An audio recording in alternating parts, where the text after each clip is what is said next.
So we're rolling.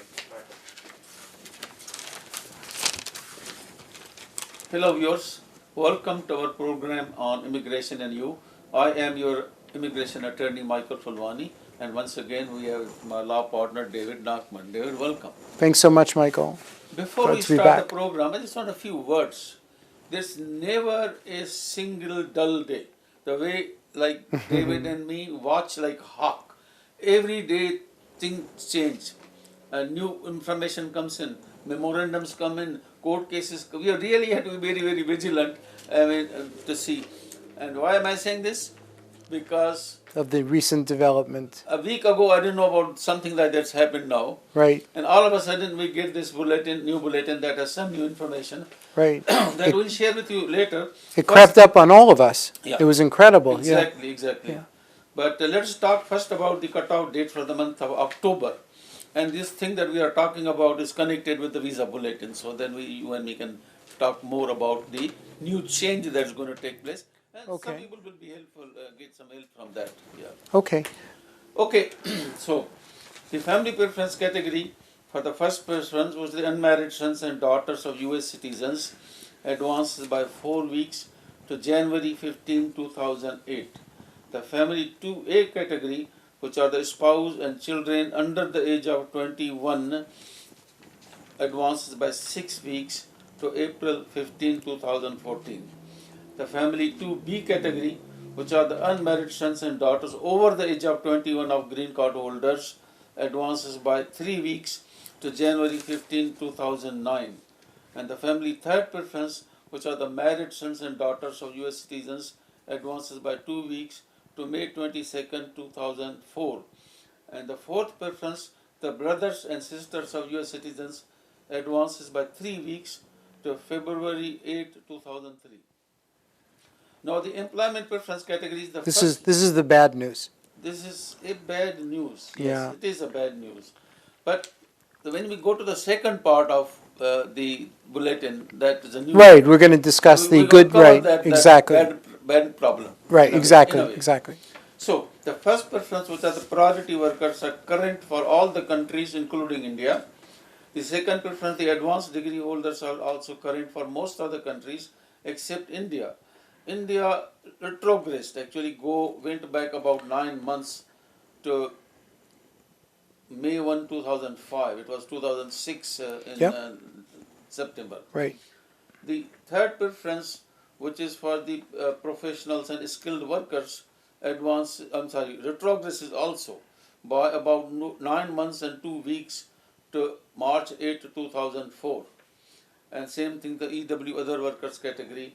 And the fourth preference, special immigrants, the religious workers are unavailable, and also the investor category are unavailable in this month. I tell you that it's unavailable because both of these categories require extension by the Congress. So we are confident, as always happened every year, generally Congress will extend, so hopefully they may extend this year also. And then you will see probably in the November bulletin the whatever cutoff date. So mostly they'll be current. Like there's always been current. Right. These both categories. Right. So this is about the cutoff dates month of October. And as you say, it's bad for the employment. Well, it was really a bit of a nuance also because this is the beginning of the fiscal year when all the new visas get dumped into the classifications. So it was kind of interesting to see retrogression at the beginning of the fiscal year. So this is the first visa bulletin that's reported in the new fiscal year. So, but we're going to talk about now, what Michael had discussed before, has to do with the fact that the visa bulletin process has changed a little bit, and it's changed for the best, and it brings some very good news to people who have been caught in these very long visa backlogs. So, Michael, maybe you can just tell. want to Okay, say, yeah, when we are I'm talking sorry. about a visa bulletin. Remember, every month we get a visa bulletin from Washington D.C. Right. Department of State. Right, which Charlie Oppenheimer is good. He's good enough to put it together for us. And Right. every month he advances or sometimes retrogress as it happened in this time. Exactly. The bad news. So this time that bulletin that he has sent from the Department of State has a second bulletin in a way. It's a second kind of. Well, chart. there's a second chart, Second right? chart, Right. which shows different dates, and David, I'll give an opportunity to him to explain what is basically is about filing the 485, and Right. and basically what I'm saying is that this may not help everybody. Some people Exactly. it will help, and it's not like helping in getting an early green card, but it's like filing the 485 earlier. See, normally what it is, the normal process before this was, you have got a labor cert approved or you got a family petition approved, and then you have to wait until the visa number becomes available. And you can file the 485 only when the visa number becomes available. So people, we had a labor cert approved and even an I-140 petition approved and waiting for years and years before they can file a 485. Exactly. So what this will do, let me ask David to explain this, open a door somewhat earlier to put in the application Exactly. than later. But it's a very important thing that happened because it's going to benefit certain people who have been waiting for a long, long time for their visas to become available. Especially for the, I see the whole chart, especially for the EB2 category, employment second preference for Right. India, it's a big news. And unfortunately, it has been going back and forth. It advances a couple of years and goes back a year, goes back a couple of years. Right. And a lot of these people are waiting. They got the I-140 approved. They are waiting when can we file the 485. And we'll talk more about this, what are the advantages or disadvantages, and everything is connected with a lot of questions coming from this. Exactly. So, why don't you explain people, those who may qualify under this program? What I'd like to do, Michael, is maybe go back and discuss a little bit about the history behind what happened, Correct. what exactly Why? has I happened. Why? Right. Listen to Why? Right. Let's discuss the history behind it, what has actually happened, and then we can discuss how it affects you. So I think we want to cover all three of those topics. Yes. So I think the first topic is the history behind what happened. So first of all, as many of you know who've been tuned into our show since for years, of course. Back in November of 2014, President Obama made an announcement about what are called executive actions. And as many of you know, if you've been watching our program, or if you've been on our website at www.visaserve.com, you're aware that there were memorandum that were put out by the president. And one of these memorandum that was put out I know the memorandum. November. It is about modernization and streamlining Correct. of the legal immigration system Correct. If I'm for the 21st century. Correct, Under and I that- believe it was November 21st of 2014 Correct. that document was promulgated. And we weren't sure. A lot of times these things happen and they forget it, they go disappear. All of a Exactly. sudden wake up and implement that. Well, everybody, I think that the thing is everyone reacted when the announcement was made, and we were all like, yeah, sure, we'll see if that ever Exactly. happens. But what's interesting is that this is not something that requires rulemaking because it's not something that is really new. It's based upon what really has been going on in the past. So what they did is they just modified a procedure which is already in place. And that's why it's an executive action as opposed to a formal rule, which requires what we've mentioned in the past, a formal rulemaking process where there's a publication of a rule in the Federal Register and then a 60-day rulemaking process where people can give comments. So we don't have to do that. So essentially, again, we said before, it crept up on us a little bit because what happened was the president, or I guess the Department of State and the USCIS essentially announced about a week or two ago that they were going to be promulgating two separate charts. Now, essentially what they've done is they've designed one chart which is the application for final action dates. So we call that the AFAD. And then there's a second chart, which is the date for filing applications, the DFAs.